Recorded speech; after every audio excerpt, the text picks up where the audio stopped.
Okay, so today we are going to be having a chat with Taylor, who is Sheldon the Retriever's mum, and we are in the same boat. So we are going to be talking about adolescent dogs, which is a topic that I think many dog owners are either going through or are somewhat experiencing post-traumatic stress after going through. So it's a fun time, and I'm sure, Taylor, you'll agree, like, it is a laugh. Your dogs are hilarious when they are adolescents, but it is proper teen mom experiences. So what I want you to do is let me know all about Sheldon, where he came from, and how we got to where we are today. Yeah, so I mean, I'm barely scraping through. I don't know how I'm currently where I am right now, but I'm here nevertheless. Yeah, so me and my husband, like, I already have a dog. I've already had Bobby for almost 9 years now, and I always wanted a big dog.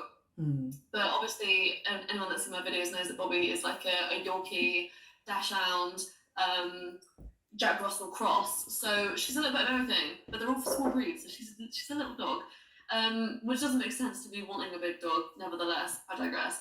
And we were looking last year, right at the beginning of last year, in like January, February time, at adopting a dog. And we ended up looking at bulldogs. But we actually applied for a bulldog, and we also applied for a Labrador that was, I think, a year and a half old. We got denied that we weren't allowed the dog, and it was because and this was the same for almost every dog that we were looking at on the page, that they couldn't live with another dog, or like they had to like basically not ever have children in the house, all that sort of stuff. And because I had Bobby, who is a reactive dog, I wasn't allowed. They basically just they declined it. So we did try to adopt before we bought instead. So then I was on Instagram, and this was like maybe 4 months later after I got denied the dogs. Are you going to tell me that you found Sheldon on Instagram? Yeah, but Wow. for a mutual Okay. friend. So But that's mental that he's now like Insta famous, and it's like, well, that's where you came from. yeah. No, so it was a mutual friend, and it was like someone that I'm really close with. The breeder's in Devon, which is where I'm from. And I saw it on her story, and I was like, shut up. Like, there's no way that these Goldens are available, because that's what I was looking at. Like, although, I applied for the other two dogs, which were completely different breed to what I really wanted to help and rescue one. Because that couldn't happen, I was like, this is my dream dog. Like, what the hell? I just messaged her. I was like, is there any available? Would she consider like letting me buy one? And then I spoke to the breeder. She was so lovely. Straight away was like, yes, I'd love to like review your house, like all that sort of stuff, which is obviously an amazing thing for a breeder to do. I even volunteered it. I was like, I'll send her a video of like where Sheldon's going to be living and everything. And then it was like history after that, and put the deposit down. Within 3 weeks, I then had him because he was like one of the last in the litter. And we really wanted a boy. What a mistake. But either way, now he's here. But it's mad because even when so we have a 16-month-old dog, and it was a similar situation. Like, well, for me, it was more so I kept at my partner. I was like, I need a dog. I want a dog. I have to have a dog for my job. And he kept like, no, we've got young kids, so our kids are 3 and 4. And he was like, no. And then same thing, I was scrolling online and seeing a picture of this dog that was looking for a home, screenshotted it to him thinking it would be a no, and he literally was like, that's my dog, go get it. And when it happens, isn't it, it's like, that's how that dog came to us. And it always seems to like fall into place. And the fact that you had all those like hopeful moments that maybe we're getting this dog, maybe we're getting that dog, and they all fell through. Yeah. And now I'd imagine you could never live your life without him again. No, that's literally it. Like, that's how it feels. Like, he was the last male in the litter, but there was also a female available as well. And like, it was just, honestly, it felt like fate to me. When we went to go visit the puppies, they all ran over in their like pen, and like the breeder opened it up to let all the dogs out to run around the garden so we could see them. All of the puppies came over to me, and they were all jumping and excited and everything. And I was like, oh, where's... And it was called Blue at the time, because he was wearing the blue collar. Yeah. I was like, oh, which one's blue? I can't, like, see... Where's like, my boy? collar. And I looked around, and I was like, what? and he was just over in the flower bed digging and ripping out the plants, and I was like, that's Sheldon. Yeah. Yeah. There's And my so character.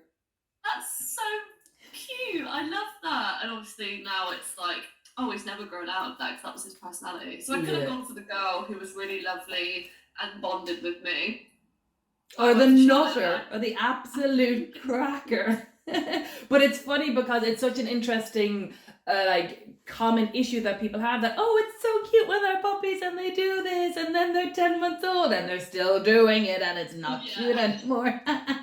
But you know, when you were telling me about getting Sheldon and about that journey and stuff, I almost feel like you were like, eek, we did try to adopt. Do you feel that there's a lot of like shaming in people who do go down the route of buying a dog and finding the right breeder and making sure that the puppy is like well cared for and all that kind of stuff? What do you think about that?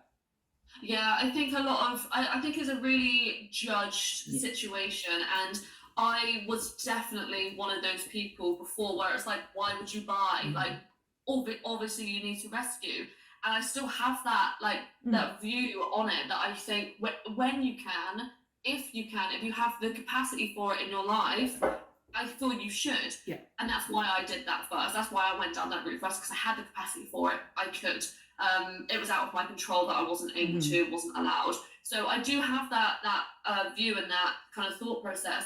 But having gone through it and understanding that there's so much criteria that you have to hit and be just in the absolute perfect situation to adopt and to rescue, I'm less judgmental now Yeah. about the fact that people buy, because Yeah. you have no idea about their story. Like, you just don't know that they have tried. Like, I get hate comments all the time, not all the time, but like especially right at the beginning, like I got a lot of hate comments about like, you should be rescuing, like, oh, another person, like glorifying and glamorizing getting puppies instead of rescue. And it's like, if only you knew just how hard the process was and just how much it hurt when I got excited about Yeah. 2 dogs on 2 different occasions and got declined both times. Like, you just don't know people's journey. So No.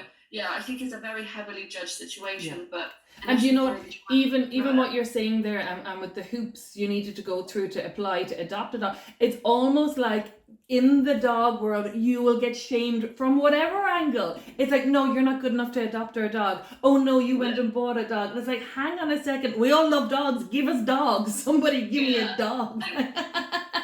And do you think that, like, with the rescue route, like, do you think it's fair enough the way they are insofar as having such high criteria, or do you think it's a little bit like impersonal, that, like you said, they don't know who you are, they don't know your story, and it's like, computer says no?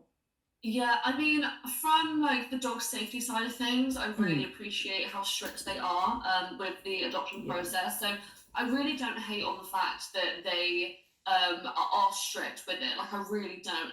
I think maybe there are some real circumstantial situations where like they could be more lenient. Like, for me, for example, like Bobby being a reactive dog, although that is a red flag for people adopting, I know how to deal with it. Like, I know how to separate the dogs and introduce them. So like, I think like a circumstantial situation, it is a bit too strict. But then how are they supposed to sift that out when people are lying and when people aren't? So I think the system is absolutely fine. I guess needs more support, because even like, you know, obviously in the utopia world, it's like, well, all they need to do is have a trainer that work with the new adopted dog and the existing dog and just merge them together. Because at the end of the day, you have Bobby and Sheldon living together happily, harmoniously, winding each other up. So it's like, if they did have a puppy to put into that situation, or a dog that's placid and like non-reactive and kind of I'm not going to say like a punching bag, but like a dog that like is easygoing, it doesn't mind being told off and stuff, then it's like, there's always dogs out there that will fit into every situation. And going down the route of a responsible breeder is not something that needs to be shamed, because we need dogs. The dogs have to come from somewhere. Yes, we have a lot of dogs in rescue, but a lot of the dogs we have in rescue were bred at some stage. So if they were never bred, there'd be no dogs at all. And I know a hell of a lot of really good, responsible breeders who are breeding well-adjusted dogs, and who are, like what happened with you, very adamant that the dogs are going to the right homes and ensuring that the person knows what they're signing themselves up for. So, and I have purchased dogs. My husky I bought 13 years ago. And again, similar situation, really like responsible breeder. He used to come and visit her every year on her birthday and stuff. And it's like when we've so many battles in the dog world between like punishment training and between rescue and all that, it's like, let's just stop and remember we're all in it for the dogs. Do you know what I mean? Exactly. We all want the best. And anyone on your page is on your page because they love dogs. So there's no need to shame. And like you said, they don't know your journey. They don't know how you ended up where you ended up. So screw them all. Everyone's always got something to say though, don't they? Like there is never a time where you can do anything. Someone's not going to go, that is wrong. Yeah, it's so stupid. Like I got my first like proper trolling experience a couple of weeks ago, and I was like really upset, and like I wasn't speaking, and my partner was like, just get over it, it's fine, it's no big deal. And I was like, actually, I'm famous, this means I've made it. Now that I'm a troll, I'm like, yes. Yeah, trolls are great. Well, it does mean you're reaching people. Right? Yeah, if you're a people pleaser and you just like go with the flow with other people, like you're never gonna like grow like in any sense, not just following, but just as a person. Because there's always be that person that's like, sorry. It's like, no, fuck you. Like, this is my view. But that's what I mean. Like, this is going to be like my journey, because I'm such a people pleaser. I'm literally like, it kills me. And I look at myself and I'm like, stop putting everyone first. No wonder you haven't gotten to have a shower today. No wonder you haven't had anything to eat today. You keep stopping and doing stuff for other people or worrying what other people think. And it's like when this happened with the trolls the other day, I was like, maybe I just need to give up on this. Maybe I shouldn't be doing social media stuff. And then I was like, well, actually, just what you said, I was like, well, maybe this is my opportunity to be like, try and shed that skin and like stop caring so much what people think about me. So it's going to be my exercises for the next while. It's what I've started doing is just blocking and not reading what they've said, because then it won't get in my head, because once it's in my head, it's going around and around. And my thing was, if I block them, then they're going to think they're getting through to me. And I'm like, but if I let them get through to me, then they are getting through to me. So so it's my new skill. It's so much easier said than done. Oh my god. Yeah. Like being able to go like, just ignore the haters. It's like, how? They're calling me a slut. Like, how am I supposed to ignore this? They just you can call me what the hell? I know, but then it's like, well, who's winning out of the situation? Do you know what I mean? Yeah. And they are just like sad little losers in their homes playing their computer games. Okay, so let's talk about, I guess, the adjustment from cute little fluffy dog digging in the grass to what we have today, which is a wonderful, happy, bouncy, giddy idiot of a dog, which is what I have too. Idiot dogs are the best, but they're hard work. They're so stupid. They're so stupid. I know. I always say that to my dog. I'm like, you're so stupid. Yeah, I always, honestly, like me and my husband are just like, you are just stupid, Sheldon. Like every morning, like he'll like smile and he'll be like wagging his tail, but just like, you're so stupid. You're a big idiot. So tell me about like how the journey went of like bringing him home, and how was Bobby with them from the start? Oh my god, Bobby was an absolute nightmare. Was she a little bitch? It was such a hard process. Like there were times where like I just wanted to give up. It was so difficult. Like she was so jealous and so angry, and she is a miserable little dog as it is. And when I say miserable, she's a very happy dog in her own right. But she's a madam, a little prissy bitch. She is a madam. Like she exists. Me and her are the only people in her universe. Everyone else is such an issue. Yeah. So like that was so difficult, and she was constantly like over correcting him. I didn't really understand that at the time, so I was like saying, like shouting at her, being like, "Mommy, no!" Like correcting her, air quotes correcting, because I didn't know what the correcting was. So like I've learned so much along the way, but yeah, she was really, really hard. And I've spent like over $1,500 on training, for everything, like all like the leads, the equipment, the tools, behaviourists, classes. Like I've done everything to get to the point where we are currently at, which is a bit of harmony. Like it's fine. Like they get on. She prefers Sheldon to other dogs now, that's a win for me. And she tolerates him. And I bet you if he disappears, she'd be like, "Where's he gone? Where's he gone? Mom, Sheldon, where's he gone?" Yeah, I'll find her on his bed while he's there. I don't know whether that's a powerhouse thing. I'm not sure, but she's just with him, and that's such a win. Yeah.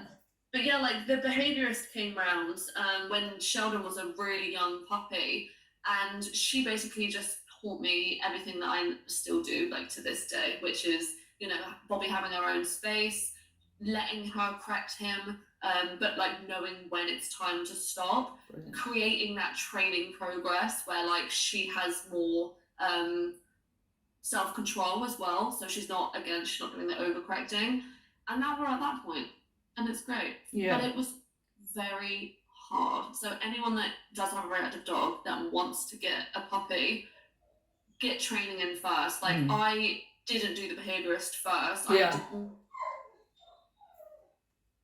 one session before we got Sheldon. And because I only did one session before we got Sheldon, that wasn't enough time to learn and like implement the things. Yeah. So yeah. Because it does take time. It always takes time. And when you did go down the route of getting a behaviourist, was it a case of Google, see who's a behaviourist and click and book them? Or like what was it? Like, I'm just curious because obviously when I am a behaviourist, I'm like, do people just book you because they Google you and you come up? Or what was your journey to getting someone in? I utilised the shit out of Facebook community groups wherever I moved to. So I posted in there and I said, I kind of explained my situation. I was like, can anyone recommend a dog trainer that can help specifically with this? And then I just got so many responses and I kept on seeing the same behaviourist. So I went onto her website and then that's how I picked her by, yeah. And was there anything, I know you probably won't remember now, but was there anything like on her site that you were like, red flag, green flag? You know, like, is it just, I'm bookable, here's to book me, or what made you the green flag for me was all of the pictures in her gallery of her own dogs and the videos that she had of her own dogs. And I thought that was like, that's so important when choosing a behaviourist, is seeing how the behaviourist dogs act. Because if they're telling you all of these things that you should be doing, but their dogs are absolute wankers, like my dog. He's only a little bit of a wanker. Hers are older, but she had like this pack of Rottweilers, and I think she had like 5 or 6 Rottweilers, and they were all off lead in this picture, and they were all walking side by side her, and no dog ever went in front of her. And I was like, that's the trainer that I need, because I need to learn how to be the alpha, and she was exactly that for me. That doesn't fit everyone, of course. Yeah. That's so interesting, because like for me, so in my industry and the groups that I'm members of and all that kind of stuff, like it's all about, you know, getting your qualifications, getting assessed, doing your memberships to different organizations, making sure those organizations say that you're good enough, and all that kind of stuff. And in reality, with dog owners, like a picture paints 1,000 words. Do you know what I mean? And for me being like, oh, I have a degree in zoology, a master's in this, published papers, like that doesn't sell you. Now, like when I do things like TV work and all that, they're kind of like, what's your credentials as you're coming on as an expert? But in reality, like what you said, the Facebook groups. So like, and I don't know your trainer and I don't know what she's done at all about, and the bits that you were saying about like stepping in when like it's not working and things like that, like that's all good, and making sure that she's got her space and her space is respected. So when you mentioned alpha, so I don't know if she spoke to you about like being dominant or being top dog and all that kind of stuff, but a lot of, when I got into the dog training world and I was studying different courses, it was all about being alpha, being dominant, being the pack leader, being the top one, the one that they look up to. And if they look at you as the boss, they'll just be subordinate and be well behaved. But a lot of that comes from one study that was done in 1947 by this guy Rudolf Schenkel, who studied wolves in a zoo in Switzerland, in a tiny, tiny little zoo. And he was saying, okay, well, they're fighting over the comfortable spot or over the bed, or that wolf took the bone off that wolf, so therefore this is the alpha wolf, and the one in the comfortable spot is the alpha female. And that study from 1947 became like just accepted as that's what wolves do and that's what dogs do. And then this other guy, David Meek, released a book based on that study and kept comparing wolves to dogs, wolves to dogs, wolves to dogs. And it wasn't until really the 90s that we went off and said, okay, hang on a second. Well, it was earlier than this that they said, is this true about wolves? Is this how wolves compete and how they become dominant, top wolf, and then they've got their own pack? And they found that in free living wolves, a wolf pack is almost always mom, dad, babies. So a wolf pack will be a family, and the alpha male, alpha female will always be the breeding pair, and then the adolescents and the juveniles obviously don't breed and they live together. And what I love about wolves is it's like all for one and one for all. The goal is the survival of the genes of the pack. Okay, so that was like, okay, lovely. Wolf packs, yes, they do form packs, but they're mummy daddy babies. And if the adolescent male is the best at tracking deer, he's going to lead the way. He's going to pull the lead and go first. If there's a food shortage, the pups will eat first because we need to make sure they survive and stuff. And then in the 90s, we said, okay, we've assumed this is all true about dogs. Now we know it's actually not true about wolves. Let's look at dogs. So they started looking at free living dogs in like, I think they started in like Romania, where like some dictator guy made everyone move into apartment blocks, so all the dogs basically went feral. So you've got your like poodles and huskies pottering around the street like these wild animals. And they started looking at their social dynamics. Are they forming packs? Do they have hierarchies? Are they like basically doing what wolves do and living as a unit, rearing the pups and all that kind of stuff? And what they found is that yes, dogs are very, very social species and they're gathering together and they're like forming social units. However, they don't form fixed hierarchies. They don't do what wolves do and stay as a family and grow old together.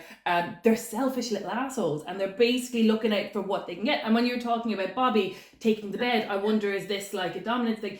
It's not that they're, well, I know we keep saying our dogs are stupid, but they kind of are stupid. They're not as calculated or as intelligent or as like forward thinking as people make them out to be, or even as wolves are. They're just like, this is what will help me survive and be comfortable and get what I want. I shall try and take it. So when we're looking at, like, say a dynamic where we've got two dogs, like I'm sure there's situations where Sheldon's like, I want the ball more, so I'm going to take the ball, or I want to carry the teddy, so I'm going to carry the teddy. And Bobby's saying, I want the comfortable bed, so I'm going to take the comfortable bed. And what can happen is you'll see small elements of truth or of reality in the information you're giving, that, oh, they're competing for dominance, oh, they're trying to be top dog and all that kind of stuff. But when we put those frames on them, what we're doing is we're missing the fact of what we're looking at, which is Bobby thinks that bed's comfortable. She really likes it. She doesn't want Sheldon to get in it because then she doesn't get it. They're selfish. They just want what they want.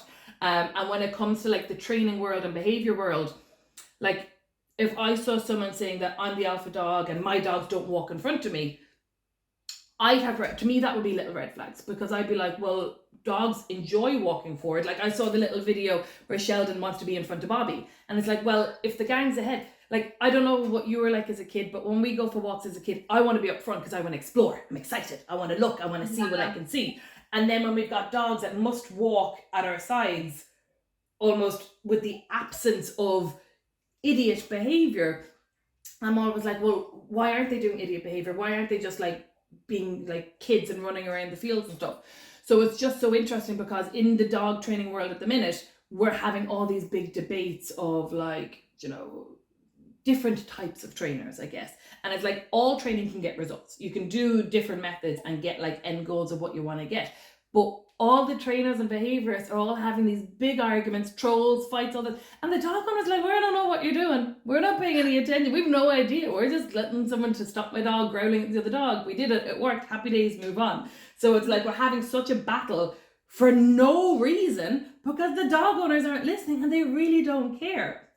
So it's just so interesting for me, because I'm always like on my website making sure I list the right information, and then I'm like, I should just put more stuff on Bear up. But then I'm like, but Bear's an idiot, and I'm like, well, because my thing is, because I'm a behaviour, so I kind of go down the route that I do train, but my career isn't about going out and teaching dogs to stop pulling on the lead, or teaching dogs, you know, to come back when they're called. It's all about, my dog is petrified of fireworks. How do I fix this? And all that kind of stuff. So I'm like, once he's happy, and I think I'm like a normal pet owner, once your dog's happy and livable with, then it's kind of like, well, that's all we really need to get out of the situation. So that's why when I put stuff up on Bear, it's always like, we've recently adopted him and I'm not into training, so that's why he's nuts. But it's just mad, because dog owners just want their dogs to be happy, really, at the end of the day, don't they? And you don't really care how we get there once we get there.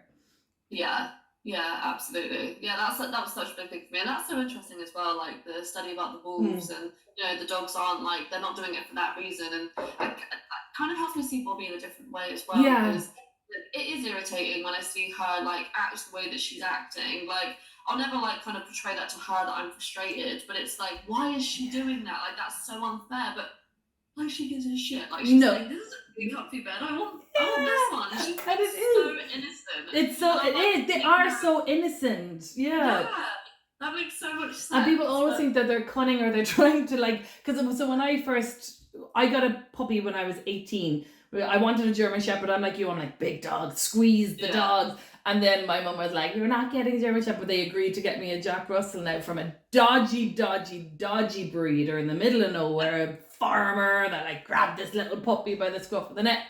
And Pippa came home. And then even at this, so Pippa came home, right? And we had a big kind of greeny, kind of like, I don't know, like Aztec rug. And Pippa was a tiny little Jack Russell. And she came over and she did a pee on the rug. And we were all like, oh, that's so cute. She thinks it's grass. Obviously not cute when she's bigger. We also had a rescue dog, Sandy, who would have been about 4 at the time. So Sandy never peed in the house, walked over to the rug and did a big pond of pee on the rug. And we're like, Sandy, get out. And it's so screwed up because poor Sandy saw this innocent puppy doing a pee and get rewarded for it. So she was like, oh, I'll do it too and I'll get rewarded for it. But at the time I did some like online pet psychology course and it was all about being pack leader and showing the dog you're dominant. So I had a list on the fridge and my family used to take the piss out of me because at the start of it said, when Pippa does something bold, say no in a firm, deep voice. And it's like, since then, because I've continued to study and the great thing about the dog world is there's so much research going into it and behaviour and all that kind of stuff. But like, since I know better, I look back at this stuff and I'm like, I like aced those exams and like, it was the outdated method. So the big thing I think takeaway for people really is, for me, I'm like, if you are looking for professionals, the Facebook groups are the same as asking a Facebook group who's a good mechanic. And the guy who's a great charmer or has been very busy and they've all used him, they're going to think he's a great mechanic, because dog owners look at training and look at the results.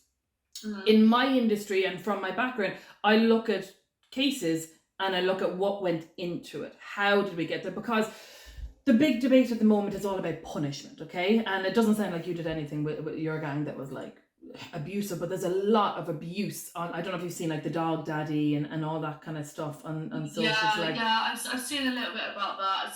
People have been asking me to sign petitions and stuff, but like I'm not. That's not your field. This guy is an absolute scumbag. This guy is horrendous. What he's basically doing, and this is really interesting actually, because you're coming in from, I'm a dog owner, I love my dog, I do a hell of a lot with my dog. And then I'm like, okay, let me just tell you what's going on in their little brains. So what he does, it's called flooding, okay? So if you're afraid of men, flooding would be like, this sounds horrendous, but flooding would be like locking you in a tiny room with like 50 big burly men until you stop screaming, stop kicking, stop biting, stop like phoning the police, whatever you're trying to do.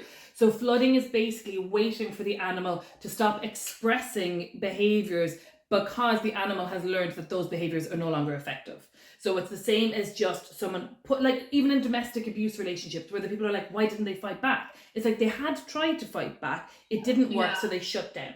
So with a lot of trainers where they're doing things like using devices that like choke the dog or like sticking spikes into them and all that kind of stuff, what the dog daddy does is the dog is panicking. The dog is saying, go away, go away. So in most cases, aggressive dogs are saying, like what Bobby would do. Bobby to Sheldon probably at the start was like, fuck off, go away, get out of my house. She wasn't being an asshole. She was saying, I don't like people like you. You make me uncomfortable. I'm afraid. Give me space. So with the dog daddy, the dogs are expressing all this dramatic behavior. The argument on social media is that, well, we don't see you guys training these dogs. It's like, well, we do, but we don't goad them. So we don't flood them. So we don't lock them in the room with the 10 burly men, because we don't get that at panicky mode. So he basically puts a slip lead on them and pulls it. So the slip leads obviously tighten the more you pull it, and he's holding the dog up. It's like almost like a noose, almost like hanging the dog. And what will happen is eventually the dog can't breathe. So eventually the dog's going to shut down. Because the dog's attempts of getting this man to move away, like barking, lunging, trying to bite through the muzzle, didn't work, the dog will do what's called shutting down. So shutting down is basically stopping expressing behaviours. So it's the abusive relationships, or it's the kids in orphanages who, when they cry, nobody comes. They stop crying because there's no point. So by the end of the dog daddy's videos, you'll see a dog walking along, not engaging, not carrying out really any normal dog behaviours. But to the millions of people who follow him, that dog is trained because it's not doing the behaviour that it was doing that was the problem. So, for example, with Bobby, if every time she barked at Sheldon, we had a shock collar on her and we buzzed her, and she got an electric shock, she'd very, very quickly learn to stop doing the behavior. So with punishment-based training, none of us are arguing that punishment doesn't work. Punishment is effective. Do you know what I mean? It does stop the behavior, but it doesn't stop the motivation. So by overwhelming the dogs with the man on top of them and choking them, or by locking the woman in the room with the 10 burly men, yeah, you're no longer getting the screaming, kicking behaviors, but the motivation of feeling discomfort by being surrounded by men will still be there, and often will be stronger. So if we were to buzz Bobby every time she barked or lunged at Sheldon, she's going to associate Sheldon with, whenever you come near me, bad things happen, this really hurts. And you might see other issues then, like she'll learn, I can't bark at him because I will get electric shock. So maybe I'll hide behind the couch. Maybe I'll pee myself. Maybe I'll then start being reactive to other dogs where I feel a little bit safer, that they're not going to buzz me and all that kind of stuff. So it's just such a funny world. Like, because I started out being a dog lover and loved dogs and had dogs. And now, through obviously studying and all that kind of stuff, I see the brain. And it's like we're trying to tell the world, this man is choking dogs and they're panicking and they're shutting down. It's the same as a domestic abuse victim, but they look trained. Do you know what I mean? So it's just, have a look at the dog daddy stuff, because I do think people should, and especially obviously when you've got a lot of followers and stuff, it's interesting to see. It's one of those situations you don't need to take on every campaign. It's not your crusade. Do you know what I mean? But I think that a lot of dog owners miss what's hidden behind the smoke and mirrors. Do you know what I mean? And it looks effective. But what I always say to people, so dogs emotionally and cognitively are very similar to like a 3-year-old child. So if you wouldn't do it to a 3-year-old child, then it shouldn't get done to a dog. In my opinion anyway. Obviously everyone is a little bit different. Yeah. No, it's when you start like learning like the behind the brain kind of things, like what's in their head, like that makes sense. Like, why would you do it to a dog but not do it to a child? Like I do completely get that.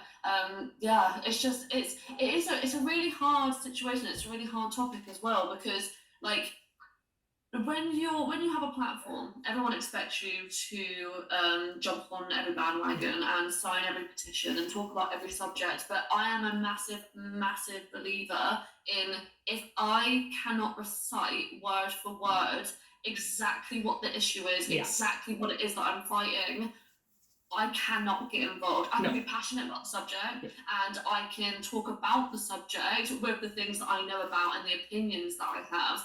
But like, to then start like getting into like the legal side of things, the petitions, the protests, the marches. Like that's, there's so much like too many lanes. It's like, stay in your lane. and it's really scary. It's like, it's called like the blue tick syndrome, where like everyone like believes that anyone that has a blue tick or a following should talk about a situation that's important to them. It's like, but I don't know it. Like, I just know how to kind of raise my dog, and even then I'm still fucking failing.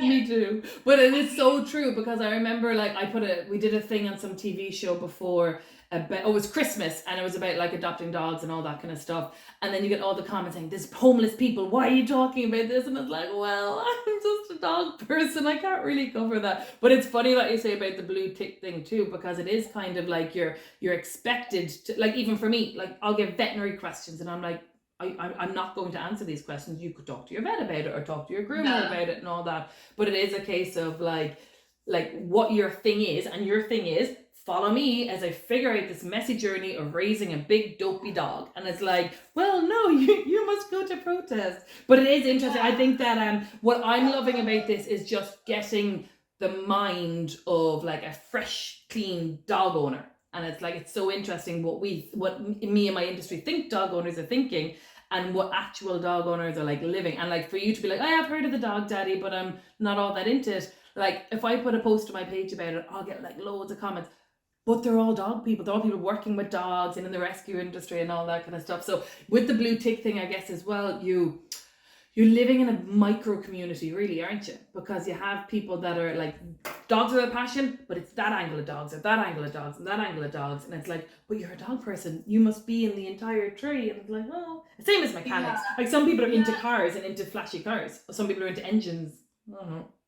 Yeah, and it's really difficult, and like I'm not like stupid, like I'm not arrogant, and I don't believe ignorance is bliss. Like I really don't believe in that. like I truly do believe, like when there's a cause and when there is something that I can defend and fight for, I do, which is why I'm doing the Money Dog Challenge, which is why I'm raising money for Batsy Dog Home, because the experience that I've had and what my page represents is teaching people how hard it is to have an adolescent dog and to raise a puppy from start to finish, basically. And that's why I'm so passionate about that charity and you know, like fundraising for that sort of stuff. But that doesn't mean, you know, that I wouldn't speak on the subject and all that. But, you know, I'll just be repeating myself now. It's just, I just need to be able to just recite every single thing that I believe with pure fact. But that, like, even just that statement is just like, why can't more people be like that? Because everyone has an opinion on everything. It's like, but you don't know what you're talking about. So, like, stick to what you know. And you're right. Like, I'd be a bit like that too. That it's like, if I'm going to have to put myself out there as my opinion is relevant and matters, then, like you said, you need to make sure that your opinion is nailed and you know exactly what you are talking about.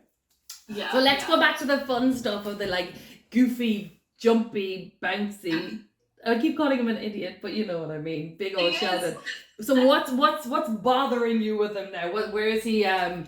Like with all the good points that he has, let's just talk about the bad ones. Well, I mean, right now he's doing exactly it. Like he's like jumping up at the window, which actually I don't mind. I don't mind him jumping up at the window because it's very funny when you're coming home and you can see that face in the like on the window pane. It's like, oh, life's good. Yeah. I'm home. Yeah. Like that side of things is fine, but he it doesn't heal, and his recall is questionable. Okay. By questionable, there's not really much to question. It just doesn't really come back. Yeah. But yeah, so with his jumping up, he has managed to intertwine the two. The running full force towards you and jumping. Okay. So that's his little party trick. If he was to be any sort of Olympian, it would be a long jumper. Yeah, good. And yeah, basically, the reason why this is such a problem, I mean, it's a problem in itself, isn't it? But like one time, my window cleaner came round, and it was the first time that the window cleaner had ever come round to the house for the first time. And he comes into the garden, I'm in the garden training Sheldon.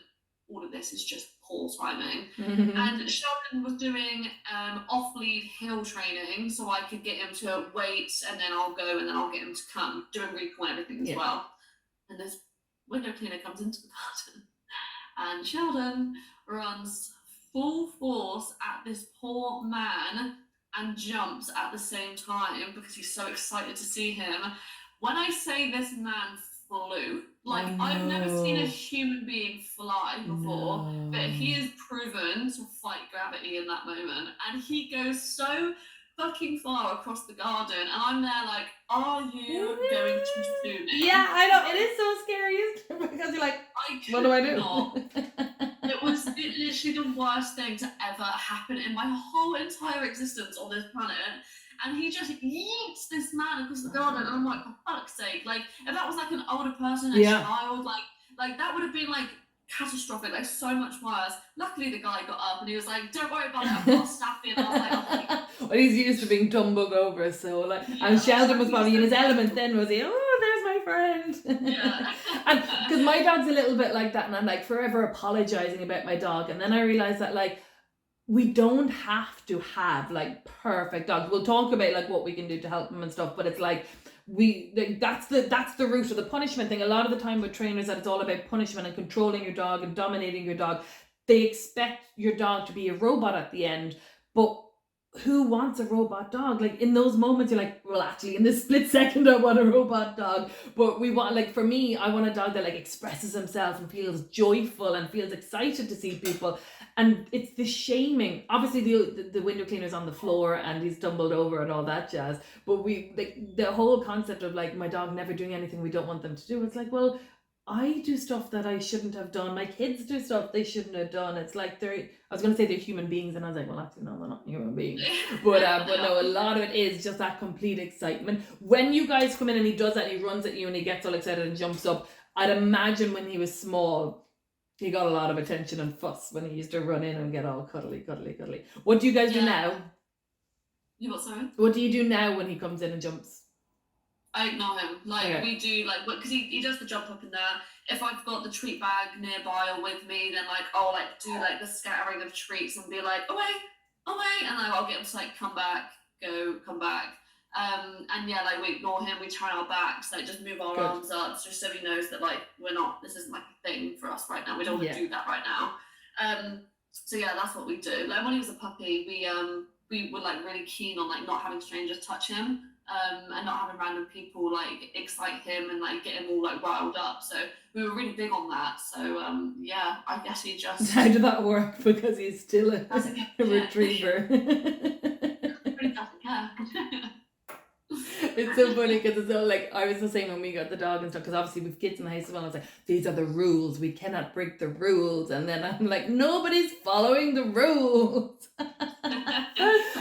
One of the things, and you know what we were talking about earlier with Bobby as well, with the bed and stuff, like when dogs are doing things, we always need to stop and think, what is the motivation? Like a friend of mine, Chirag Patel, he always talks about like WTF, but it's like, what's the function? It's like, why is my dog doing it? And I mean, it's pretty obvious that when you come home and Sheldon's all excited, his motivation is he wants to interact, he wants to like engage with you guys. Licking the mouth and going towards the face of like his mummy and all that is kind of like, that's a natural way for him to like engage and get attention from his mum as a puppy. And then obviously when we adopt our dogs or buy our dogs and they're young puppies, it's still the same. Going to the human's face, we're like chatting to them, giving them attention, and all that jazz. So when they get big and our faces are up higher, it's completely natural and normal for dogs to want to jump. It's a normal behavior. It's not a problem behavior for the dog. It's a problem behavior for the human. But what I like to get people to do is to give the dog what they wanted. So the treats and scattering the treats is really good management. It's like, I'm not engaging with your, and put your nose on the floor, get your energy to calm down, let your adrenaline dissipate.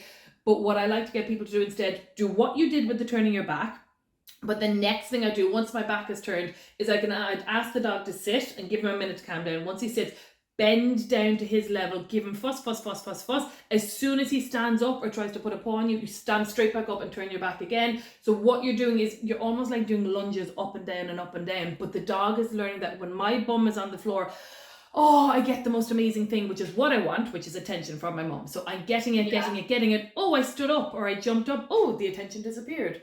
Oh, I sat back down. Oh, the attention came back. And the one tip that I love to tell all dog owners is about how the dog is learning, okay? So for your dog, for Sheldon to learn that when my bum is on the floor, my human bends down and gives me attention. If the instant his bum hits the floor, you bend down and give him attention, there's 100% association that when I put bum on the floor, mum gives me attention. If he sits down and 1 second later you give him attention, there's 60% association where it's like, yeah, I think they're getting attention for bum on the floor. He sits down, 2 seconds later you bend down and give him attention, there's only 20% association where he's thinking, okay, maybe she's giving me cuddles for putting my bum on the floor. And if he puts his bum on the floor and 3 seconds later you give him attention, there's 0 association. And vice versa for when he jumps up. If when he jumps up you give him a cuddle for 2 or 3 seconds and you say, hey Sheldon, get down, and you turn your back, there's no association that you're telling him get down and turning your back because he jumped. Whereas if the instant he jumps, you turn your back on him, it's 100% association. When I jump, she takes attention away. Oh, put my bum on the floor. Oh, the instant I put my bum on the floor, she gives me attention. Oh, 100% association, that bum on the floor equals attention. And when you do that with repetition, that every time he stands up, I break it and I stand up myself, it's like, oh, every time I stand up, she's leaving, 100% association. So when we're trying to communicate information and learning to our dogs, for their brains to get the most out of it, I really like to have double feedback. So you're jumping, I take attention away. You're sitting, I give it to you. And always, obviously, ideally aiming to end with them getting what they're wanting. So you get them to the position you want and you give them what their desired motivation is in that minute, which is that attention. And when you're doing your up and down, up and down, up and down, it's like, oh, I get it. I just keep my bum on the floor to get what I want out of the situation. So sometimes I find that's really helpful with the jumping. The other thing I love to do with jumping wouldn't have helped with the window cleaner because he had the option to run at him. But if you find that when people are coming into the house or someone's walking past you on the street and he wants to jump, one of the things I do, I'm going to show you with my pretend dog. I call it a belly grab, okay? So, and an easier or bigger dog. So this is... Pardon me, this is face. When you see someone coming and you know Sheldon wants to jump on that person, what is it? What she does. Yeah, good. Time. Perfect for training. So what you do is I kind of call it holding his armpits. So you're going to put both hands kind of in here where you'll feel like his tendons and whatever's going in there. And it's supporting him. So you're not lifting him, you're not physically restraining him, but almost in the same way as you'd put your arm over like someone's shoulder. It's just kind of holding him here. And what happens with dogs a lot of the time is when they want to jump up on a person, they tuck their bums in and then their shoulders go up. So when you're kind of supporting him and keeping his pelvis in the position it's in, they seem to just not think about jumping. I used to do it in my doggy daycare centre. We used to have this Great Dane called Junior. And Junior was an adolescent dog, 9-month-old Great Dane. And we had a tiny, tiny reception shop and he'd have to go around the counter and back it. And day after day, he was trashing the place. So I was like, I can't deal with this anymore. So for some reason, I did it to him one day and he just went calm and relaxed and had the freedom to move his head around. So he was saying hi to his owner and getting all his cuddles, but he just wasn't bouncing all over the place. And then I was like, oh, study of one, let's repeat this. And started doing it with all the dogs going out of the daycare and just gently holding them there in the same way as you kind of like hold them around the shoulder or something like that. And they all just stopped jumping. And I said, oh, I've like created a hack here. So it's so interesting. It's so handy. I love it because it's so easy. And a lot of the time with training, like training's hard work and it's a lot of time. And if you can just manage the situation by doing a quick fix, it's like we both get what we want. The dog gets to say hello and greet people. You get him to not like, like kill someone. How do you do that? How do you do that while you're walking? Like literally You'd this stop. morning it happened. So what you'll do is you see someone coming, ideally if there's a grassy space, just kind of stand off the main path. And then when you do this, first of all, what I do initially do is I'll scatter treats, when you're doing your little treat scatter, and I hold his pelvis while he's having those treats. So he is pairing the first couple of times that you do it. Oh, I get treats. And then once you've done it 3 or 4 times and he's fine with it happening, he's getting the treat of saying hello to that person. So if you're walking somewhere, what I would do, and I do it with my dog all the time, is I'll stop, I'll just hold on to him and they can say their hellos. When you see people that are like, I'm going to touch your dog. I'm going to touch it whether you tell me not to or not. So I'll do it with that. But he's kind of out of the habit of jumping on them now because he thinks he just doesn't get to jump. So I just do my greetings on the floor and it works much easier. Yeah. And it's great for like the Amazon drivers and things like that. When people come to your door, that you can just hold on to them while the people are dropping off whatever they're dropping.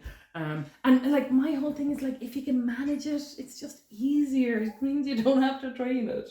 But then the jumping thing on you guys is the whole turning your back, bending down, give him attention when he's down. As soon as he breaks it, get back up again. Yeah, because everything starts from home, doesn't it? So like if he can get into the habit of not jumping up based on the fact that we ignore him and then give him attention, hopefully that happens at the house. Doesn't really. He does jump up at strangers, people that walk past that he is completely interested in seeing. So would that technique still work then because he lunges? Like it's almost impossible to get him in a placement position because he's too excited. I just don't exist to him. So, and that's a really good point because this is something when all dogs experience this, but adolescent dogs is a little bit harder.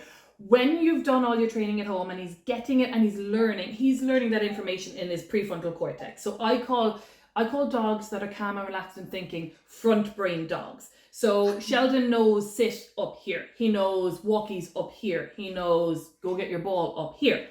When the adrenaline kicks in, which happens when he goes out or the doorbell goes or whatever's going to happen, that adrenaline tells your body, something major is happening. We no longer have the time to process information. We must react. So in their hindbrain and like the limbic system and cerebellum is all their impulsive, which you see, emotional, which you see, and reactive, which obviously he's reacting, but not in an aggressive way, behavior. So when that adrenaline kicks in, your dog goes from using their thinking brain to using like almost their impulsive brain that'll just do what crazy dog does. And the problem with that is that often people are thinking, oh, my dog doesn't listen to me, he's being disobedient.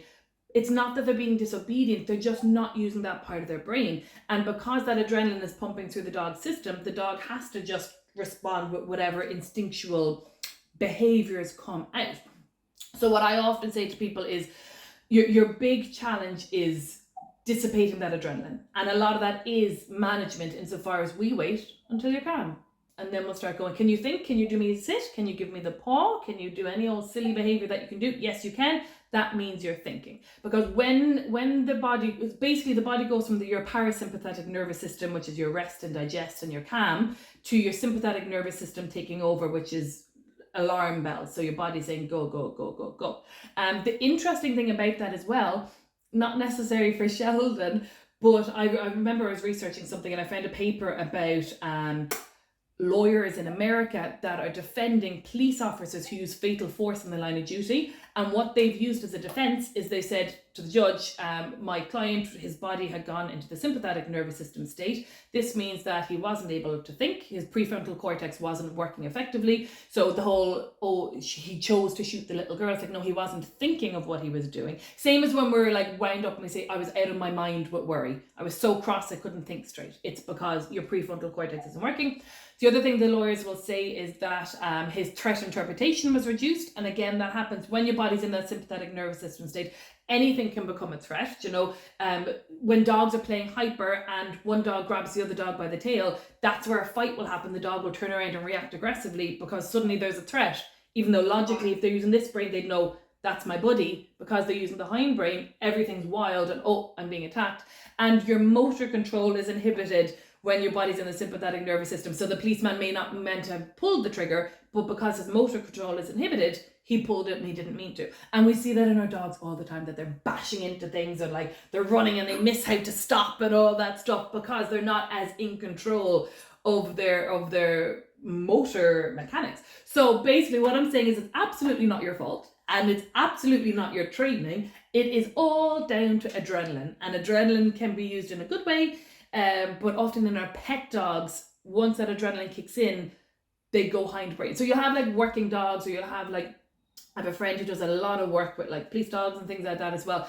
And they will work with training the dogs to be able to still focus in panic mode, like that. Why soldiers will do like drills, or why football players practice their penalties before like the World Cup final. It's because you will be in panic mode, so we need to have like fine-tuned this motor pattern as much as we can. Yeah. Mm-hmm.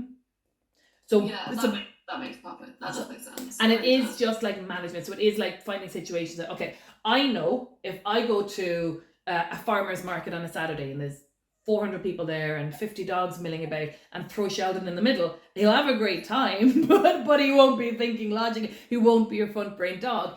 But I could go to that farmer's market and I could stay in the car park, and at 200 feet away where he can see the hullabaloo, I can do my training. And then when he's calm, I'll move a little bit closer and I can do more training. And if you can get your dog to be front brain in high stimulating environments, you like have done the creme de la creme of dog training, and you've like, then you can be a champion. And then you can be a blue tick expert on dog training, because it's hard. It is really hard. And it needs to be like massively motivating. Like a lot of time it is working dogs because it's their jobs, you know?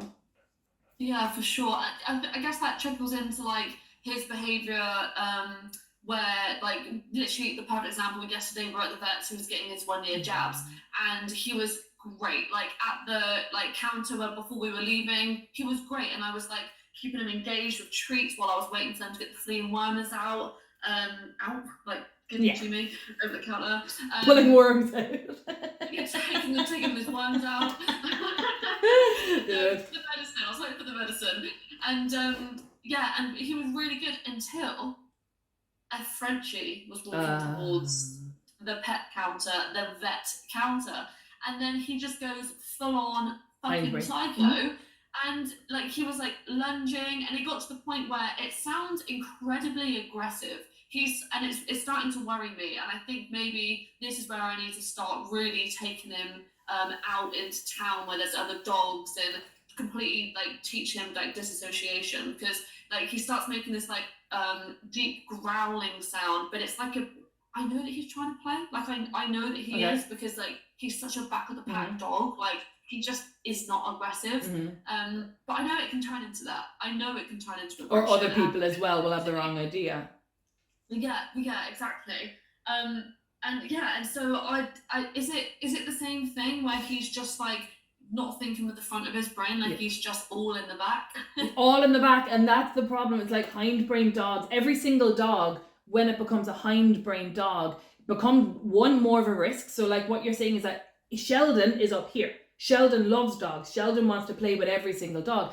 Back here is impulse. And back here, like I was saying about the threat interpretation, there might be times like in the vets, for example, a lot of the time the adrenaline kicks in because the dogs can smell the other dogs, and the dogs have learned, I came here before and they gave me an injection. So a lot of time when dogs do get into the veterinary clinic, they do start panicking. They do think, oh my God, I'm going to be attacked from any angle and I don't know what to do.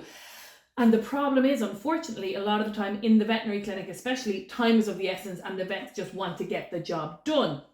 I've heard of so many cases of the dogs being taken out the back, and when they get taken out the back you hear and all this stuff going on, but the vets will often like pin the dog down and get the vaccinations done or get the worming treatment done and all that, and it's it's you think you wouldn't until the day comes. They say, look, we're just going to take him out the back, and you're like, well, you're the expert and it's the expert syndrome. But the thing is, vets don't do a lot of work about behavior. Some of them do, a lot of them do, and a lot of them are very behavior conscious, but we do have vets that just think a dog is being bold because it's growling or because it's barking or because it's lunging or whatever it's doing. Whereas in reality, it's a hindbrain dog. It's reacting impulsively to try to either stop a situation or get to the other dog to play or whatever the motivation is. So what you want to do ideally, especially if the other dogs is the thing that kicks in his adrenaline and then it's like go, go, go, go, go, is do what you were saying about getting around other dogs, but always remembering you're flooding. So when the dog daddy is doing that flooding and overwhelming the dogs with fear,